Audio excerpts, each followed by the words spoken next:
Pag may isa lang dito na nagka-problema, pag hinayaan mo yun, kakalat na lahat yung magre-recruit yun ng ibang problema.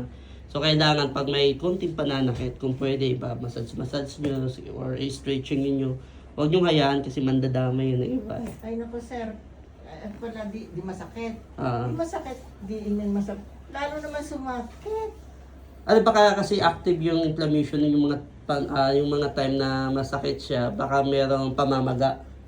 Kasi tapos binasage nyo, mas lalo siyang sasakit. Ganun ba yun? Yes po. So, mas mahalaga po talaga yung tamang assessment muna.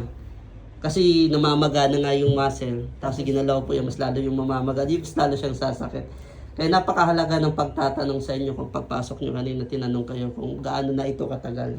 Kasi kung active inflammation yun siya, hindi natin gagalawin yun. Kasi lalo sasakit. Mas lalo siyang sasakit. Yun ang nagkakamali nung sa iba. So, kailangan napakahalaga ng pagtatanong talaga kung gaano katagal. Kung chronic ba ito or acute pa lang. Kung saan nagmula. Kasi sinabi ko Yes, so kung saan nagmula. May naipit na. Para naman kasi pag hindi mo alam kasi yung pinaka-story, para kang nagbigay ng gamot sa isang taong hindi mo naman alam kung ano yung sakit. Oo. So, kailangan tumama man. Kaya sinabi ko rin sa inyo kung ano ba. Para alam mo, kasi baka may ugat na naipit na hindi natin ko alam.